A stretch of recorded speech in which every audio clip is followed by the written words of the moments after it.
Sur nos familles, sur nos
Si le père n'est pas là de toute la journée, le soir il rentre, s'il était sur les chantiers, il était fatigué, ça ne va pas le faire.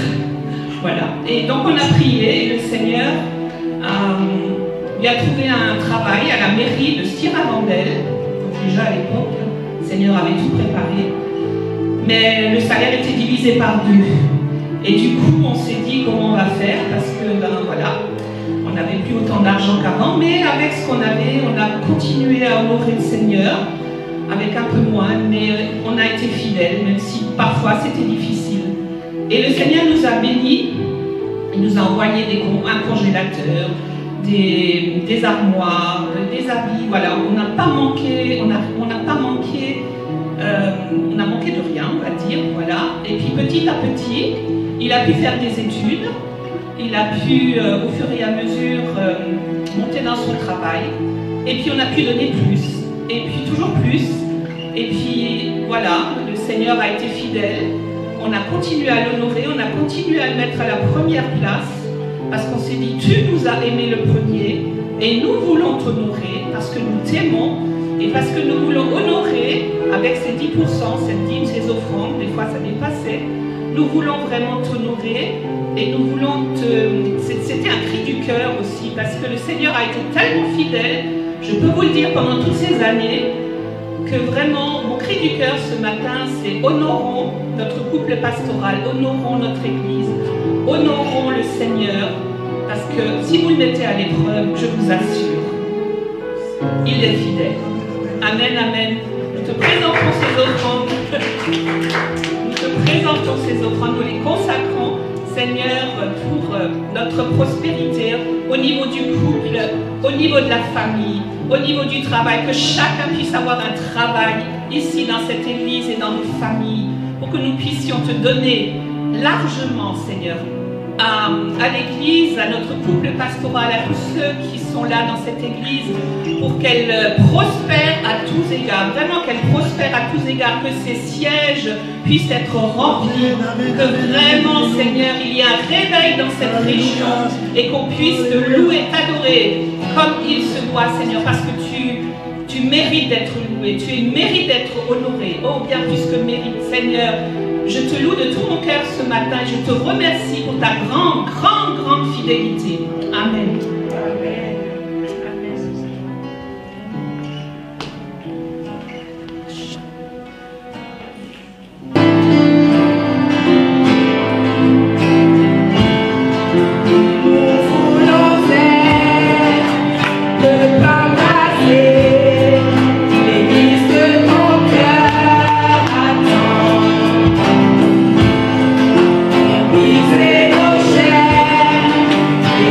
Notre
pendant le temps d'adoration,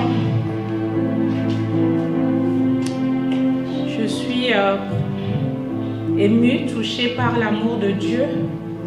Parce que quand j'ai eu cette image, Christiane est passée. Déjà, ce qu'elle a dit allait dans le sens. Mais quand j'ai vu ce dernier chant s'afficher, les premières paroles de ce chant, j'avais juste les larmes aux yeux. Parce que simplement le Seigneur montrait et confirmait. Alors pendant le temps d'adoration, j'ai d'abord vu le trône de Dieu, le Seigneur assis sur son trône, et sous le trône il y avait comme un cube, et sous ce cube il y avait une ouverture et le fleuve de Dieu qui coulait, et qui venait sur nous. Après j'ai vu juste une épée qui passait au milieu de nous et des cordes qui tombaient. En fait c'était comme des cordes qui étaient autour de chacun, et qui liaient des liens, et cette épée passait et coupait les cordes. Et après, j'ai vu sur les têtes des casques d'airain qui éclataient. Et j'ai dit, mais Seigneur, qu'est-ce que cela veut dire? Et en fait, le Seigneur voudrait simplement nous dire qu'il est au milieu de nous. On prie et on chantait, Seigneur, Esprit du Dieu vivant, viens. Mais il est déjà là. Nous avons prié, coupe les liens, mais les liens étaient coupés avant même que le chant n'arrive. Quand moi je vois ça, ça me touche tellement. Je dis, Seigneur, non, tu es trop bon. Tu es merveilleux. Et ce qu'il attend de nous ce matin, par rapport à ce casque qui a éclaté, c'est Romains 12 qui me venait. Soyez transformés par le renouvellement de l'intelligence, afin que vous discerniez quelle est la volonté de Dieu, ce qui est bon, ce qui est agréable, ce qui est parfait. Il veut que s'opère dans nos esprits, dans notre intelligence, une métanoïa, c'est-à-dire un changement de mentalité, afin que nous puissions nous aligner sur ses valeurs, que nous nous alignions sur sa volonté. Vous savez, c'est tellement facile de penser des choses et d'être sûr qu'on pense juste, alors que le Seigneur voit les choses autrement. La parole de Dieu dit que les hommes regardent à ce qui frappe les yeux. Les hommes jugent selon l'esprit humain, selon l'intelligence humaine. Mais Dieu regarde au cœur, qui nous donne cette grâce de juger selon le cœur et non pas selon l'apparence.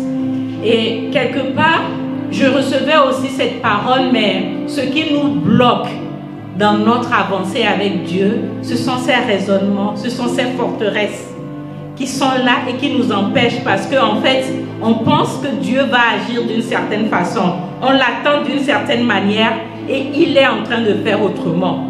Et on passe à côté parce qu'on ne voit pas ce qu'il est en train de faire autrement. Que Dieu nous donne cette grâce-là, de vraiment accepter, ok Seigneur, on met notre orgueil de côté, on met notre connaissance de côté, on met tout ce que nous savons jusqu'à présent de Dieu, mais on veut écouter ta voix, on veut être sensible à ton cœur, on veut voir comme toi tu vois, et donne-nous cette grâce-là, Seigneur. Et je voudrais prier ce matin. Seigneur, je veux te rendre grâce, je veux te bénir, je veux t'élever. Je veux abonder en action de grâce et en reconnaissance, Seigneur, de ce que tu es au milieu de nous, de ce que tu agis au travers de ton Saint-Esprit, de ce que les chaînes tombent, de ce que les mentalités changent, de ce que les forteresses de raisonnement sont brisées. Oh, rabaché, je t'élève, mon Dieu, je te loue, Père, et je t'adore, Seigneur. Merci pour cette œuvre que tu as commencée et que tu achèves par ta puissance, que tu achèves pour ta gloire. Donne-nous simplement, Seigneur, d'être au pied de ta croix. Donne-nous d'être à tes pieds, Jésus, comme était Marie à tes pieds, pour discerner ce que tu fais, Seigneur, dans chacune de nos vies et au milieu de nous. À toi la gloire, à toi l'honneur, à toi la puissance, siècle des siècles. Amen. Amen.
grâce que tu nous donnes. Je te prie de souffler sur ta parole et que cette parole, Seigneur, nous fasse du bien et nous amène là où tu veux nous voir, Seigneur. Être, agir et fonctionner. Merci, Seigneur, au nom de Jésus. Amen. Alors, je vais partager avec vous ce matin sur un sujet très important, rechercher la paix. Rechercher la paix, c'est un sujet très important dans le cœur de Christ et Dieu sait, Dieu connaît son importance et aussi, malheureusement, le diable, notre adversaire aussi, connaît son importance. Et dans Hébreux 12, 14, l'apôtre écrit, il dit « Recherchez la paix et la sanctification sans laquelle nul ne verra le Seigneur. » Et le point très important pour que nous puissions voir le Seigneur, qui est la sanctification, est rattaché à la paix. Et nous allons voir dans notre enseignement que la paix est très importante pour le développement, pour l'avancement, pour la prospérité, pour l'instauration des choses de Dieu, pour vivre les choses de Dieu dans nos vies et même dans la vie courante. La paix n'est pas quelque chose qui peut fonctionner comme le mal, où on va dire que peut-être si tu commets le mal, Dieu te fera grâce, Dieu te pardonnera, Dieu peut-être va passer, ne va pas regarder ce mal, mais malgré ce mal, il va te faire du bien. Mais pour la paix, ce n'est pas ça. La paix ou le manque de paix, c'est un principe spirituel. Ce qui veut dire que s'il y a la paix, il y a ses conséquences. S'il n'y a pas la paix, il n'y a pas ces choses. Donc, les conséquences de la paix, de la présence de la paix et de la non-présence de la paix, c'est quelque chose qui suit un principe spirituel. Donc c'est pour cela même que la même chose peut s'observer dans le monde, même parmi les non-croyants. Et c'est quelque chose auquel Dieu lui-même ne peut pas se déroger. Parce que c'est un principe spirituel. Ce n'est pas quelque chose qu'on met au même niveau où tu offenses Dieu et que Dieu te pardonne. Ou bien tu offenses Dieu, mais malgré ça, Dieu dit, mais tiens, celui-là c'est mon enfant, il ne comprend pas encore. Je ferme les yeux sur ça, mais je lui fais quand même grâce. Mais pour la paix, c'est différent. C'est un principe spirituel qui, soit tu l'as, et tu as ses conséquences dans ta vie, tu ne l'as pas, et tu as ce qui suit. Donc, c'est pourquoi cela a une très grande importance dans la vie de l'Église et dans chacune aussi de nos vies. Dans la Bible, on distingue essentiellement deux types de paix. La paix, nous appelons souvent shalom, la paix de Dieu. Mais ce n'est pas de cette paix qu'on parlera, mais on parlera de la paix qui est irénée. Donc c'est une sorte de paix soit entre les hommes, ou dans notre propre vie, ou le terme qu'on utilise souvent, faire la paix avec Dieu, rechercher la paix avec Dieu. Donc, cette signification de la paix dont nous parlons ici peut être la paix entre les individus, qui signifie l'harmonie, la concorde, la sûreté, la sécurité, la prospérité, la félicité, ce que nous avons comme conséquence à cause de la paix et de l'harmonie qui règne au milieu de nous, ou bien entre les hommes. Il y a la paix aussi du Messie, qui est le chemin qui conduit à la paix avec Dieu, qui est le salut, faire la paix avec Dieu. Et puis, il y a aussi ce type de paix qui est pour la chrétienté, donc l'état tranquille de notre âme, au travers de cette paix que Dieu nous donne. Et au travers de cet état de tranquillité que nous vivons dans notre cœur et dans notre âme, nous ne craignons pas Dieu. C'est-à-dire que nous n'avons pas peur de Dieu, parce que nous avons fait la paix avec lui. Et cette paix est en nous. Donc nous ne craignons pas. Et quand on parle de Dieu, quand on parle de jugement de Dieu, nous ne craignons pas, parce que nous savons que nous avons fait la paix avec Dieu. Et aussi cette paix qui nous permet de nous contenter, de se contenter de notre sort sur la terre. Où la Bible dit que toute chose concourt au bien de ceux qui aiment Dieu, où la Bible dit de remercier Dieu pour tout ce que nous vivons, car telle est sa volonté à notre égard. Donc, si nous avons cette paix, nous pouvons accepter la volonté de Dieu pour notre vie sur une période donnée, que cette volonté soit dure, au travers des difficultés ou pas, nous serons en mesure, à cause de cette paix qui est en nous, d'accepter cela, en attendant l'intervention de Dieu dans notre vie. Et nous avons beaucoup de recommandations sur ce sujet dans la Bible. Le psalmiste dit dans Psaume 134, le verset 14, le verset 15, ça dépend de la version, Psaume 134, le verset 15 ou 14, « Éloigne-toi du mal et fais le bien, recherche et poursuis la paix. » Éloigne-toi du mal et fais le bien, recherche et poursuis la paix. Et l'apôtre Pierre a repris la même chose dans 1 Pierre 3, le verset 11, où il recommandait aux gens à qui il écrivait, et il écrivait qu'ils s'éloignent du mal et fassent le bien, qu'ils recherchent la paix et la poursuivent.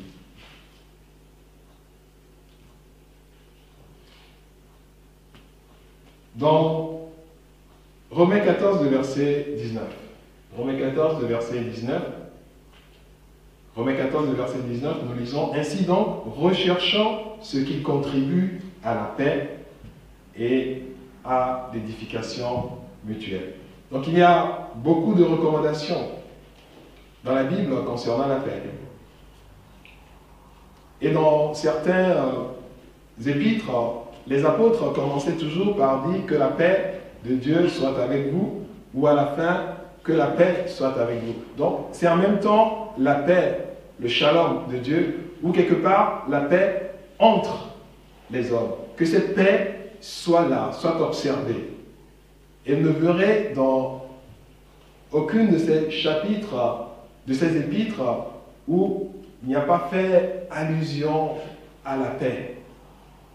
Et vous verrez même de l'évangile même. Ça, c'est parce que c'est Jésus-Christ même qui est à la source de cela. Donc, dans les évangiles, il y a allusion à la paix, mais aussi dans les épîtres.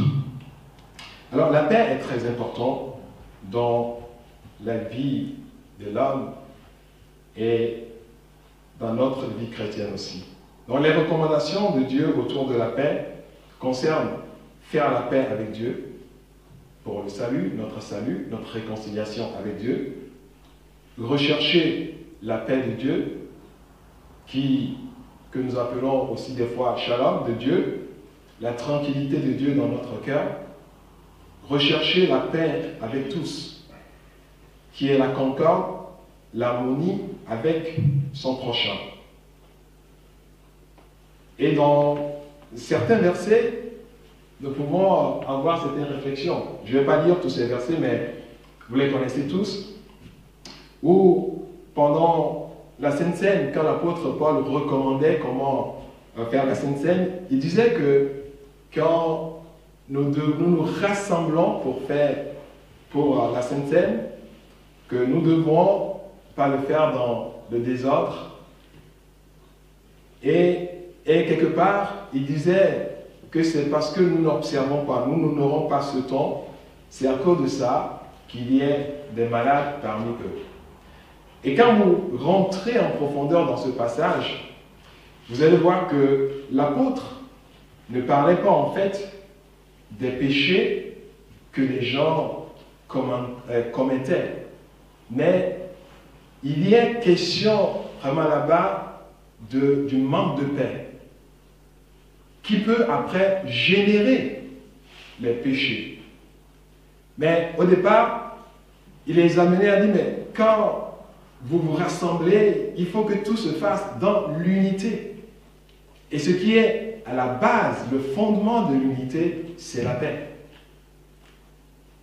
Et que c'est parce que tout se fait dans le désordre que vous arrivez facilement à commettre le mal et puis qu'au travers de ce mal, l'ennemi agit contre vous.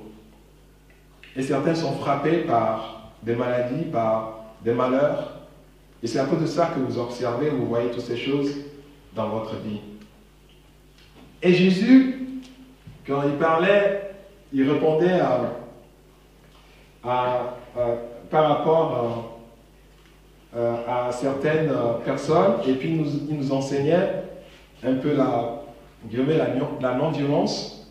Il a fait allusion au fait de tendre son joug à l'autre joue, à celui qui nous a déjà frappé une fois. Que si on nous frappe sur ce côté, nous devons tendre de l'autre côté pour qu'on nous frappe de nouveau. Pourquoi on amène souvent cela à la non-violence, mais en fait c'est une notion concernant la paix. Pourquoi? Pour que la paix soit maintenue. Pour qu'il n'y ait pas de la discorde, pour qu'il n'y ait pas de conflit, pour que tu gardes la paix avec ton prochain. Donc pour pouvoir garder des fois la paix avec ton prochain, il y a des moments où tu dois beaucoup subir. Et avoir cette intention que je subis parce que je voudrais garder la paix. Il y a aussi la réflexion qui est faite par rapport à la colère, où la Bible dit que si nous nous mettons en colère, donc se mettre en colère n'est pas un péché, parce que quelqu'un peut me dire aujourd'hui que tu es un homme et que tu t'es, ou une femme, que tu t'es jamais mis en colère. Quand j'étais nouvellement converti, je croyais que c'était le cas, et que quand on est né de nouveau, alors ça, mais le jour où je me suis mis en colère, je me suis dit, oh tiens, ça existe aussi. Et c'est là où j'ai appris ce que la Bible dit par rapport à ça. Mais ce que la Bible dit, c'est que quand tu te mets en colère, il ne faut pas que le soleil se couche sur ta colère. Quelle est la notion qu'on a là-bas? C'est aussi une notion de paix. Il se dit que tu dois continuer à chercher la paix, à être un procureur de paix. Parce que si le soleil se couche sur cette colère, il y aura des choses qui vont être gardées et qui peuvent t'amener dans le mal et qui peut t'enlever la paix. Et en t'enlevant la paix, donc la voie est ouverte au mal et au péché. Donc dans tous ces versets, il y a beaucoup d'autres versets que je n'ai pas, parce qu'on n'a pas beaucoup de temps, que je n'ai pas relevé toutes ces réflexions. Mais quand vous rentrez dans certains versets populaires dans le corps de Christ que nous utilisons souvent, mais que nous lui donnons juste un seul sens, nous verrons que le fondement, ce que Dieu recherche au travers de ces versets, ce que Dieu veut nous apprendre au travers de ces versets, c'est maintenir la paix. C'est avoir la paix. Pourquoi devons-nous chercher la paix, rechercher la paix? Parce que s'il n'y a pas la paix, il y aura la division. C'est l'un ou l'autre. Et quand il n'y a pas la paix quelque part, il y a forcément des divisions. Peut-être pas d'une manière ouverte, qu'on aurait pu le voir et dire clairement qu'il y a division, mais ça peut l'être aussi d'une manière cachée, où dans nos cœurs, nous sommes divisés, nous ne sommes pas ensemble. Et c'est impossible de marcher ensemble, et comme la Bible dit, de marcher d'un même pas. Sans la paix, nous n'y arriverons pas. Et la Bible nous dit dans Matthieu 12, le verset 25, que quand Jésus connaissait leurs pensées, il leur dit « Tout royaume divisé contre lui-même est dévasté. Et toute ville ou maison divisée contre elle-même ne peut subsister. » Donc quand il y a la division, la conséquence, c'est qu'il y a la dévastation, c'est qu'il y a l'échec, c'est qu'il y a les blessures, c'est qu'il y a des temps douloureux, c'est qu'il y a la guerre. Et aujourd'hui, on peut s'emporter contre Dieu pour dire, mais tiens, Dieu, pourquoi tu as créé le monde et puis il y a tant de guerres? Et nous devons savoir que pourquoi il y a la guerre? Parce que l'ennemi a enlevé la paix. Et puisque je l'ai dit que c'est un principe spirituel, quand il n'y a pas cette paix, forcément, il y a la division. Il y a la guerre, il y a la destruction, la désolation. Donc ce n'est pas la faute de Dieu s'il y a la guerre, mais c'est la faute des hommes. Parce qu'il n'y a pas la paix. Et Dieu nous a créés libres. Et Dieu ne va pas pour imposer la paix, mais Dieu nous a créés libres. Et il nous a donné les armes qu'il faut, et que si nous recevons, nous pratiquons, nous utilisons ces armes, nous trouverons les conséquences qui en suivent. Donc si j'enlève la paix, il y aura la désolation. Et cela se voit dans le monde. Regardez même dans les entreprises où c'est le patron seul qui veut régner. Qu'est-ce qu'il fait? Il ne permet jamais qu'il y ait la paix entre les salariés. Il sème toujours la discorde. Il sème toujours la division. Et quand il y a ça, lui, il règne, il est au-dessus. Parce que l'unité peut faire des choses extraordinaires, peut renverser des forteresses, peut changer des projets.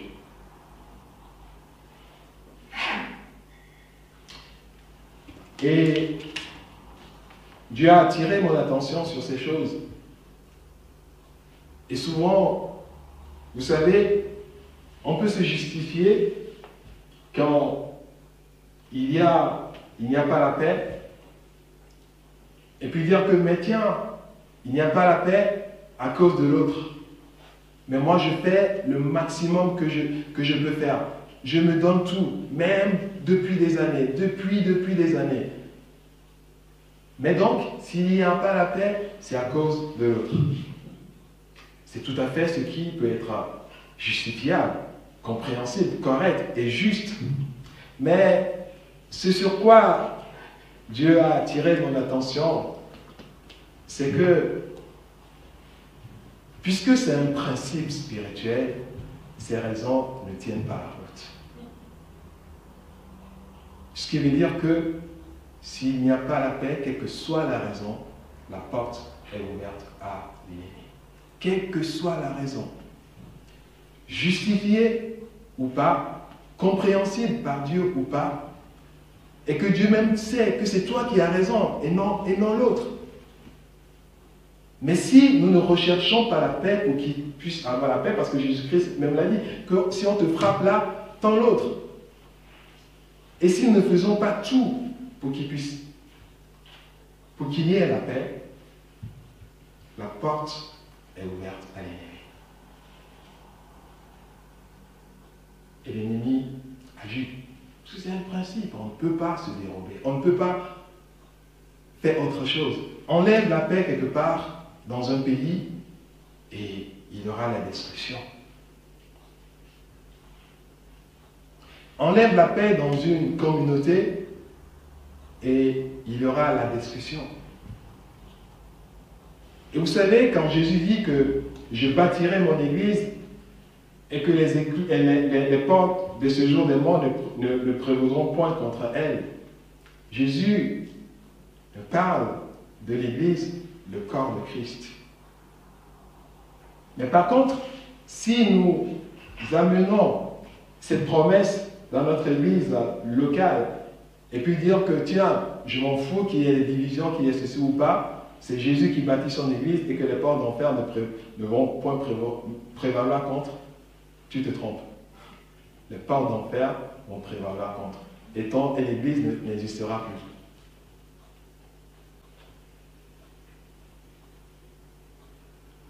Parce que la division, qui est le résultat du manque de paix, est une arme puissante entre les mains de l'ennemi. Pour détruire, pour faire du mal, pour réaliser ses projets dans la vie de quiconque, qu'il soit chrétien, qu'il soit non chrétien, dans la vie de quiconque, dans le monde. C'est au travers de ça qu'il règne. C'est pourquoi le Seigneur nous appelle à être des procureurs de paix. Des procureurs de paix. Notre marche avec Dieu en tant que chrétien, nous devons être investis de cette capacité. Et Dieu nous a donné cette capacité d'être des procureurs de paix. Et si nous comprenons simplement, si notre intelligence peut être changée dans ce domaine, et pour dire que même pour être procureur de paix, on serait appelé à subir, on serait appelé à endurer. Mais le prix en vaudra le coup parce que si je fais tout pour maintenir la paix, la conséquence serait glorieuse. Les choses qui vont en découler seront glorieuses.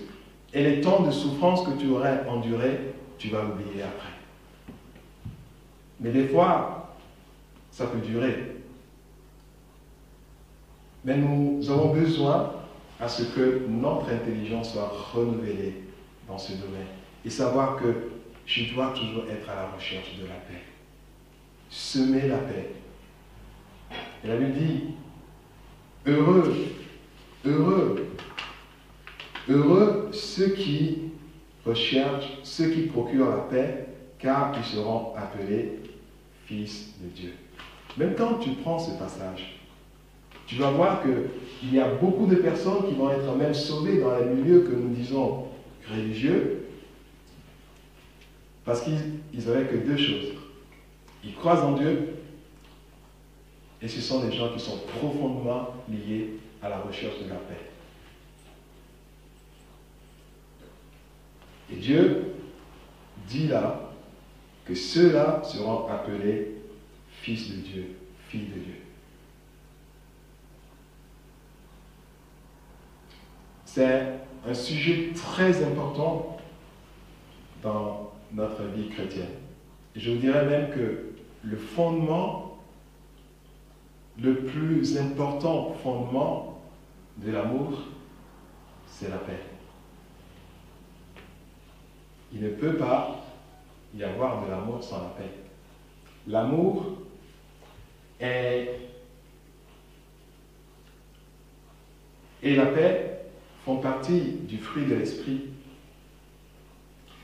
Et la paix est ce moteur qui propulse facilement dans l'amour. Quand tu n'arrives pas à aimer quelqu'un, commence juste par établir la paix d'abord. Et tu vas voir qu'en rétablissant la paix entre toi et la personne, l'amour va suivre.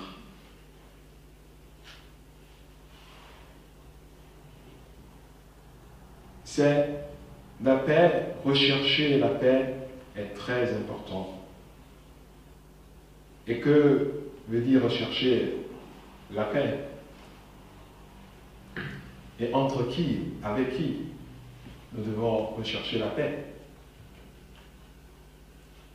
Nous devons rechercher la paix entre familles, au niveau de la famille, parents, enfants, frères, sœurs, au niveau de l'Église, entre chrétiens dans le corps de Christ, pas simplement au niveau de l'Église, mais dans le corps de Christ aussi, être en paix avec les autres chrétiens, en dehors de l'Église, au travail, notre lieu de résidence, où là nous habitons, être en paix, rechercher la paix, procurer, être des procureurs de paix.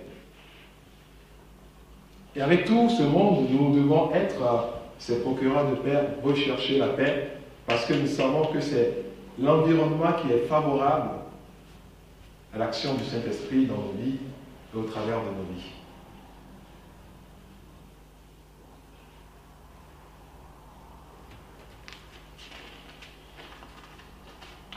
C'est vrai que quand on parle de la paix, il y a beaucoup de questions qui peuvent se poser, mais c'est difficile. Et bien sûr, des fois, pour rechercher la paix, c'est difficile. C'est pour cela que nous voyons que c'est important. Si ce n'était pas important, ça n'allait pas être difficile. C'est parce que c'est tellement important que c'est difficile de rechercher la paix, d'être procureur de paix.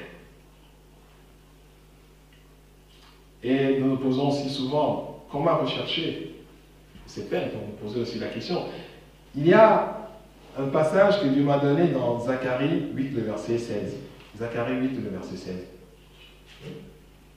Qui est très instructif. Zacharie, chapitre 8, le verset 16. Nous lisons, « Voici ce que vous devez faire.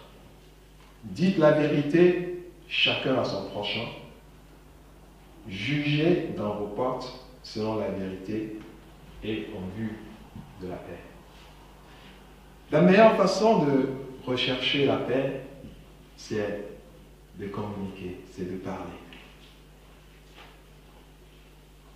C'est de dire,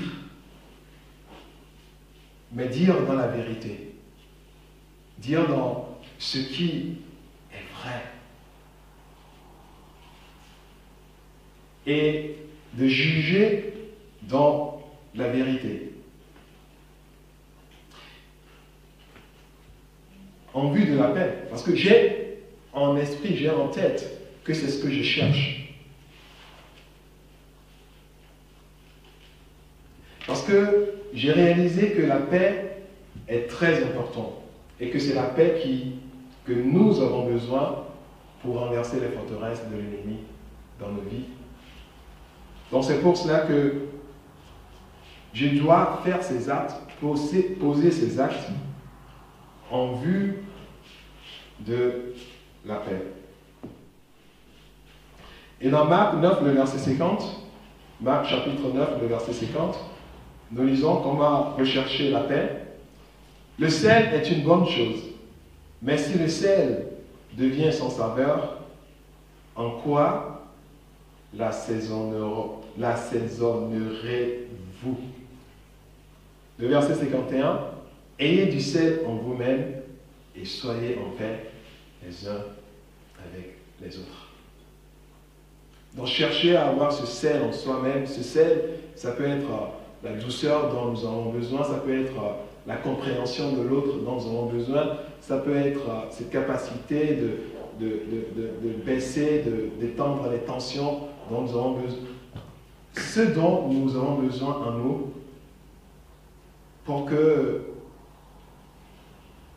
nous soyons en paix l'un avec l'autre.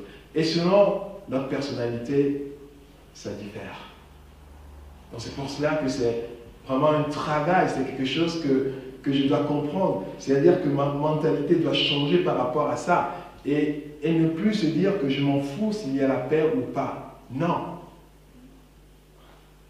Ne devons plus dire des choses comme ça. Parce que si tu le dis, que tu le veux ou pas, toi aussi tu seras affecté. Il y aura dans les domaines où tu n'avanceras pas. Tu serais aussi affecté. où il y aura une porte qui va être ouverte à l'ennemi. Et c'est très important. Pourquoi? Mais par contre, ce n'est pas parce que l'autre refuse ouvertement de faire la paix avec toi que toi tu vas être impacté. Ça, c'est différent. Tu peux chercher à faire la paix avec quelqu'un et cette personne ne veut pas faire la paix. Qu'est-ce que la Bible nous dit? La Bible nous dit que cette personne, donc, il faut la considérer comme quelqu'un, si c'est dans le corps de Christ, comme quelqu'un qui n'a jamais connu Dieu. Et c'est même là, cela que la Bible dit que de les éloigner même de l'Église. Parce que ce sont, en guillemets, des gens qui provoquent la division. Ce sont des gens, des troubleurs, des fauteurs de troubles. Et ça, c'est autre chose. C'est-à-dire que tu as en face de toi quelqu'un qui se positionne, qui dit qu'il ne veut pas faire la paix. Donc tu ne vas pas l'obliger à faire la paix avec toi. Vous comprenez?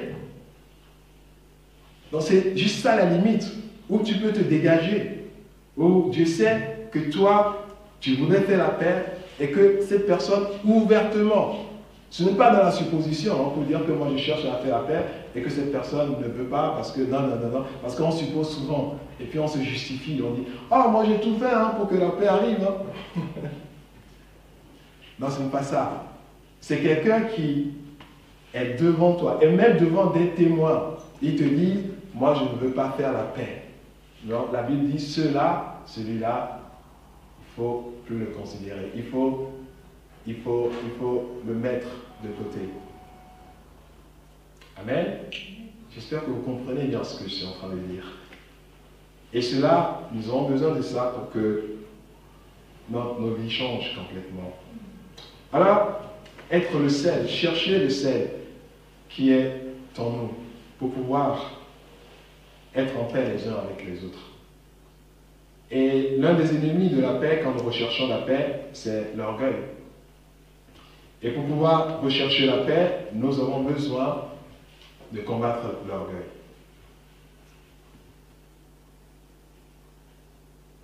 Et pour pouvoir rechercher la paix, nous avons besoin aussi de nous poser certaines questions pour dire, mais tiens, est-ce que je veux réellement la paix? Parce que des fois, ce que la bouche dit est différent de ce que le cœur cherche réellement. Et c'est pour cela qu'on parle de ce renouvellement de l'intelligence pour que nous soyons convaincus que nous avons besoin de la paix, que la paix est nécessaire pour notre bien-être, pour l'avancement de l'Église, pour l'avancement du corps de Christ, pour l'avancement de notre famille et pour l'avancement aussi dans tout ce qui m'entoure, dans les gens avec qui je peux être aussi amené à travailler. Parce que la paix est le fondement,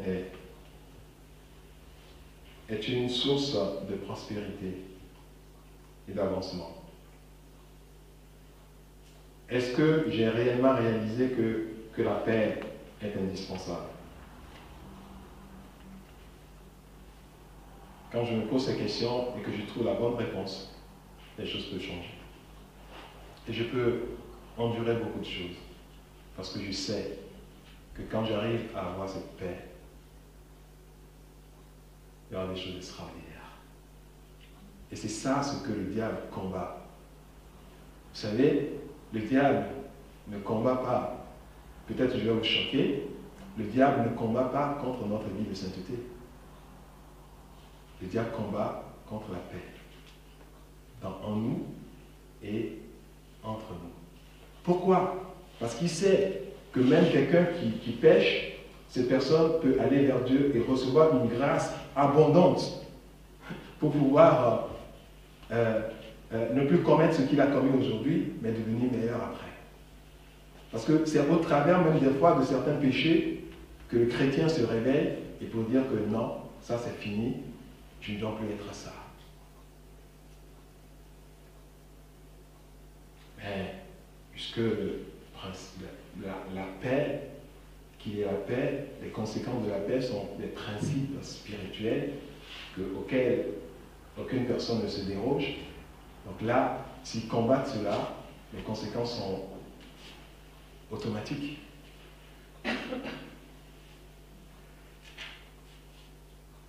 On n'aime pas dire qu'il n'y a pas la paix quelque part, il y a le désordre, et que Dieu est là, et il outrepasse cela. C'est ce que je dis. C'est pour cela que dans notre intelligence, nous devons comprendre cela, il y a certaines choses où c'est établi, et le diable le sait, ce sont des principes, soit tu le fais, et tu as des choses positives qui suivent, tu ne le fais pas, et les conséquences sont là. Et quand ce sont des principes spirituels, ce sont des choses qui s'observent en même temps, même dans le corps de Christ et dans le monde aussi. Et c'est là où, des fois, on dit j'ai pas besoin d'être chrétien pour pouvoir expérimenter. Prenez un pays où il y a la paix. Ils n'ont pas besoin d'être enfants de Dieu pour qu'il y ait la prospérité. Non. Ils n'en ont pas besoin. Ils peuvent même maudire Dieu. Mais puisqu'il y a la paix, la conséquence suit.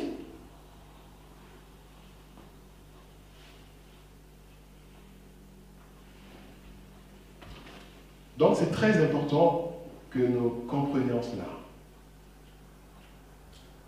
pour que nos vies changent et que nous soyons des procureurs de la paix.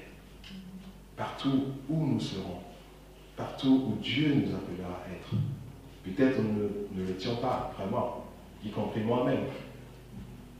Mais nous avons besoin de décider d'être des procureurs de paix. Des procureurs de paix. Parce que notre vie en dépend pleinement. Et quand nous le serons, et quand la porte serait fermée à l'ennemi, il ne peut plus agir. Et les œuvres de Dieu vont être restaurées, l'amour va être restauré. Et les choses que nous avons envie de vivre depuis longtemps, que nous n'arrivons pas et que même nous jeûnons pour, nous faisons pour, naturellement vont suivre. Parce que nous avons discerné le point important. Là où l'ennemi nous a aveuglés. Et dans la cachette, dans le secret, il agissait. Et les portes sont ouvertes. Et nous pouvons dire, mais tiens, moi je vis une vie de sainteté, je n'ai pas commis de péché, je n'ai rien fait, etc. Mais pourquoi? Il y a des principes spirituels. Et ce n'est pas le fait de ne pas commettre le péché qui change quelque chose.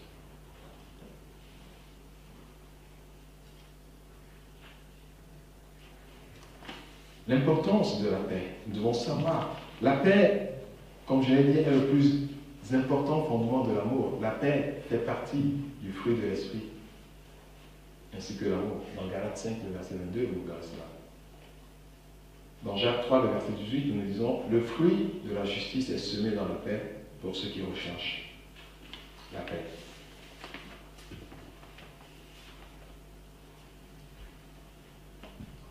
Je vous avais déjà dans Psaume 37, 37. Observe celui qui est intègre. C'est très important. Psaume 37, 37. Ça, tu peux retenir ça facilement. Mais c'est un passage très important, surtout pour la famille. On dit, observe celui qui est intègre et regarde celui qui est droit. Car il y a de la postérité pour l'homme de paix. Il y a de la postérité pour l'homme de paix. Que ses ennemis sautent, tombent, que ses ennemis décrètent, que ses ennemis le maudissent, que ses ennemis fassent tout contre lui. Elle dit, il y a de la postérité pour l'homme de paix, pour la femme de paix. Il y a de la postérité. Proverbe 17, le verset 1. Mieux vaut un morceau de pain sec avec la paix qu'une maison pleine de viande avec des querelles. Mieux vaut un morceau sec, de pain sec avec la paix qu'une maison pleine de viande avec des querelles. Et ce n'est pas n'importe qui l'a dit, non? C'est Salomon qui avait tout. Peut-être si c'est quelqu'un qui vit dans le manquement et qui le dit, tu peux lui dire, mais tiens, celui-là, c'est parce qu'il n'a pas connu une maison pleine de viande et qui le dit. Mais c'est seulement qui le dit. Donc, ça donne à prendre ça au sérieux, à y réfléchir et à devenir des hommes et des femmes de paix. Dans Ésaïe 32, le verset 17, l'œuvre de la justice sera la paix, et le fruit de la justice, le repos et la sécurité pour toujours. Et ce passage que je vous ai déjà lu, dans Matthieu 5, 9, heureux ceux qui procurent la paix, car ils seront appelés fils de Dieu. C'est pour cela que la paix est importante. Pourquoi la paix est importante? Pourquoi la paix est importante? Parce que celui qui poursuit la paix, il y aura de la postérité. Le manque de paix est une âme puissante du diable. Et aussi une âme de celui qui veut dominer. Ça, nous le voyons souvent dans le monde. Même des fois, malheureusement, dans le corps de Christ. Il y a juste un exemple dans Apocalypse 6, le verset 4. Apocalypse 6, le verset 4, où nous lisons « Et il sortit un autre cheval roux. Celui qui le montait reçut le pouvoir d'enlever la paix de la terre, afin que les hommes s'égorgeassent les uns les autres. » Donc quand on enlève la paix, il y a la dévastation. La paix, c'est ce que le diable combat le plus dans l'Église. Parce qu'il sait que quand il y a la paix dans l'Église, il n'y aura pas de division, il y aura l'amour. Et on peut marcher dans un même pas. Et donc c'est pour cela que le diable combat fortement cela. Et si nous lisons dans Hébreux 12, le verset 14, nous allons voir quelque chose que, ce que j'avais dit tout à l'heure, que ce que le diable combat dans l'Église n'est pas le mal, n'est pas la sainteté le plus, mais c'est la paix. Et nous lisons là-bas, recherchez la paix avec tous et la sanctification sans laquelle nul ne verra le Seigneur. Observez un peu l'ordre. Vous allez voir ici que l'apôtre, il place la paix avant. Il dit rechercher la paix et la sanctification. Ce n'est pas que quelqu'un qui a juste la paix et héritera le ciel, mais c'est quand il y a la paix, il y aura la source même de la vie de sainteté. Vous voyez, quand vous êtes quelque part où vous avez la paix, la seule chose que vous aurez envie de faire, c'est de devenir meilleur. Et souvent, pour pouvoir encourager même à ce qu'il y ait la paix entre deux personnes, quand ces deux personnes vont commencer par s'apprécier, c'est quoi? C'est de chercher ce qui est positif dans la vie de l'autre et lui parler de ça. Parce qu'il y aura toujours des choses négatives. Et quand on s'apprécie de cette façon, ça crée cette atmosphère de paix.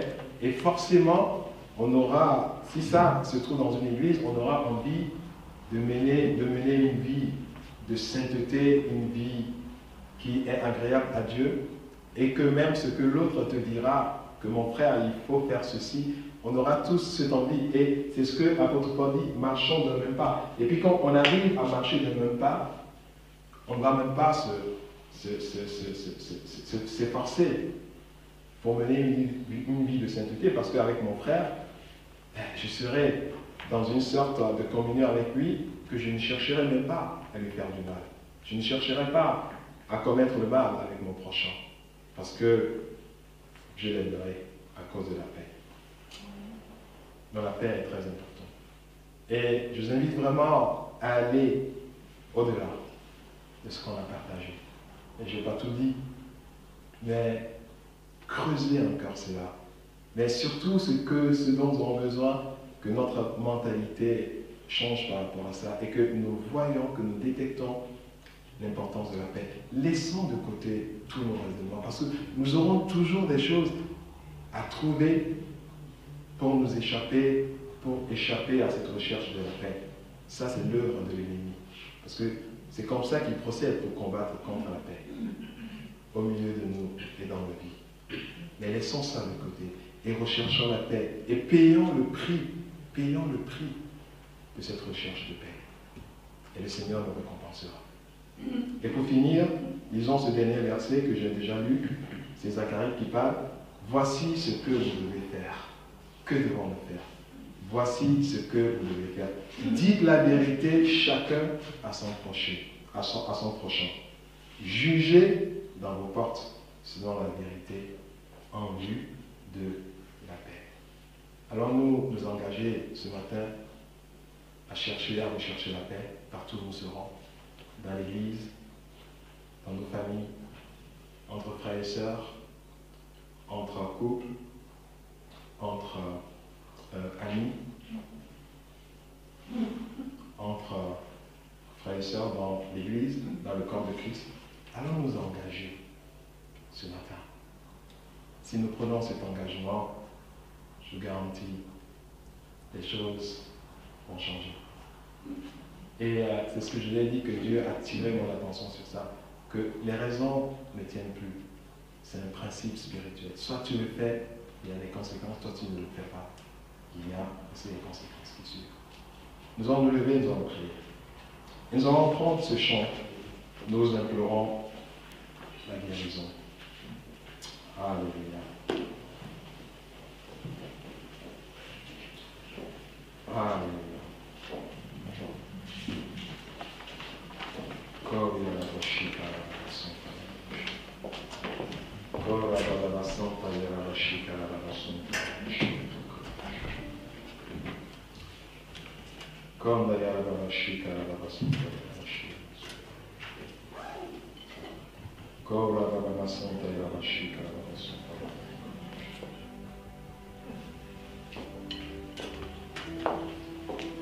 Et chantons cela et laissons le Saint-Esprit nous amener dans une nouvelle dimension. Tout est, je remercie le Seigneur parce que tout est prêt ce matin devant nous et que nous rentrons dans cela. Nous devons simplement laisser l'orgueil de côté. Nous devons simplement laisser les justifications personnelles de côté. Nous devons simplement dire, Seigneur, je veux qu'à l'intérieur, ma mentalité change et que je reconnaisse que la paix est très importante pour moi. Pour moi, parce que c'est pour mon propre bien. Même sans la paix de Dieu dans mon cœur, je ne peux pas avancer. J'ai besoin de la paix. L'homme a besoin de la paix. L'homme, pour se développer, a besoin de vivre dans la paix. Vous savez, même c'est pour cela que même la Bible dit, parents, n'irritez pas vos enfants. C'est très important. Parce que des fois, quand l'enfant vit dans un esprit d'irritation, il ne se développe pas. Il n'avance pas. C'est la même chose, même pour l'homme. L'irritation, la division, sème la désolation, amène la destruction. Quelle que soit la raison, c'est un principe spirituel. Tu ne peux pas te dérober. Même Dieu ne se dérobe pas, ne peut pas se dérober. C'est pour cela que le diable sait. Il y a certaines choses que Dieu peut passer outre. Mais il y a certaines choses que le diable sait aussi que Dieu ne peut pas passer outre parce que c'est un principe spirituel et qu'il est Dieu, qu'il est juste, qu'il ne peut pas faire le contraire. Oh Seigneur, donne-nous la grâce d'être des procureurs de paix. Procureurs de paix pour nous-mêmes, dans nos cœurs, et procureurs de paix avec nos prochains.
Merci Seigneur.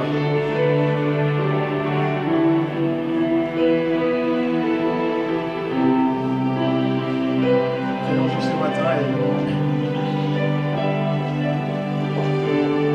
et donc demande juste à Dieu, demande juste à Dieu, demande juste à Dieu, donne-moi juste ce matin à passer au-delà de tout ce qui peut m'handicaper. Ce matin, pour que plus jamais mes raisonnements personnels ne m'empêchent de rechercher la paix là où je dois le faire. Donne-moi juste ce matin la grâce pour que je ne me justifie plus et que je puisse payer le prix pour rechercher la paix. Et des fois, pour payer le prix, tu as besoin d'abandonner ta position. Tu as besoin de donner raison à l'autre. Tu as besoin de comprendre l'autre. Tu as besoin de faire des efforts pour te mettre au niveau de la compréhension de l'autre. Tu as besoin des fois de faire de très grands sacrifices qui n'est pas dans ta nature. Mais ces sacrifices en valent le coup. Parce que tu recherches la paix. Et c'est la paix qui est le fondement des choses que Dieu veut accomplir dans ta vie. C'est cette paix qui est le fondement de la dimension de vie que tu peux vivre pour pouvoir fermer la porte à l'ennemi dans tous les domaines dans lesquels il peut t'attaquer.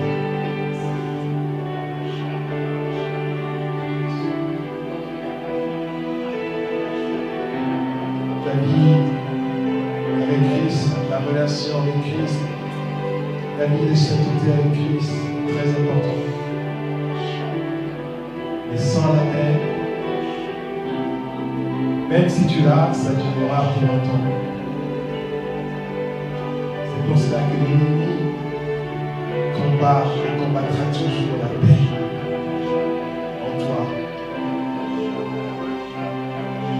Pour que tu ne sois pas sûr de cette procureur de paix. Seigneur, donne-nous ce matin, Seigneur, à devenir tous des procureurs, Seigneur, de paix, à procurer la paix, à rechercher la paix, à poursuivre la paix, comme tu le dis, à maintenir la paix, là où il y a la paix. Et que si l'ennemi veut nous utiliser pour être source de division, veut utiliser nos actes, nos actions, ce que nous faisons, ce que nous disons, pour être une source de division, Seigneur, nous refusons que l'ennemi utilise nos propos, que l'ennemi utilise nos actes, que l'ennemi utilise nos fonctionnements pour enlever la paix là où la paix peut être.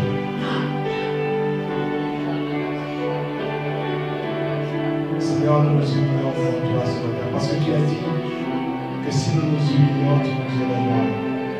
Mais que tu résistes aux orgueilleux, tu fais grâce aux hommes, et que tu élèves celui qui se trouve devant toi.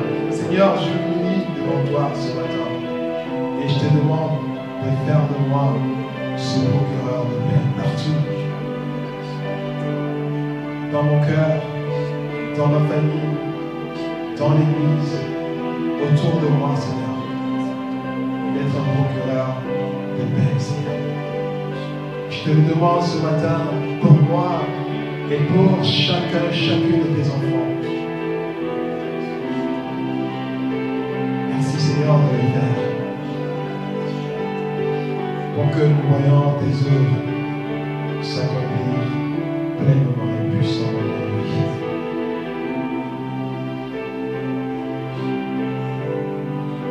Merci parce que Seigneur, c'est toi qui nous donnes la capacité maintenant. Et c'est toi qui libères maintenant cette capacité,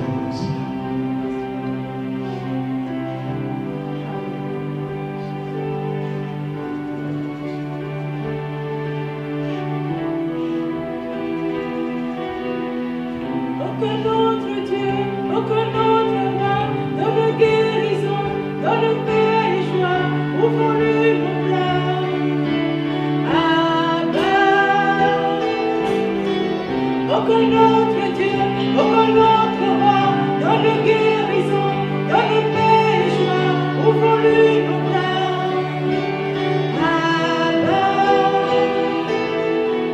oh que notre Dieu, oh que notre roi, donne guérison, donne paix et joie, ouvre-lui nos bras. Abba, oh que notre Dieu, oh que notre roi, donne guérison, donne paix et joie, ouvre-lui nos bras. Abba, oh,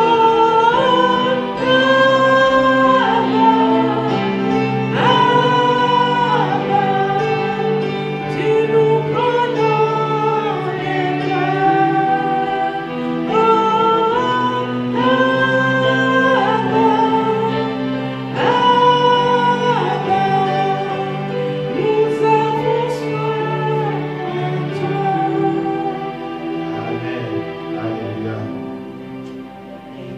Recherchez la paix et recherchez la harmonie, la concorde en soi. Il entre les hommes avec son prochain. Que le Seigneur nous bénisse ce matin et qu'il libère, et comme il est en train de le faire, encore plus de capacité en nous et que nos vies soient complètement transformées et que les portes soient fermées à l'ennemi.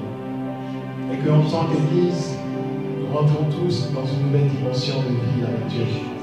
Et qu'en tant que famille, nous rentrons tous dans une nouvelle dimension de vie avec Dieu. Et en tant que groupe, nous rentrons tous dans une même dimension de vie avec Dieu. Et que nous soyons en mesure de marcher ensemble, de même pas pour la gloire du Seigneur. Amen. Applaudissons le Seigneur.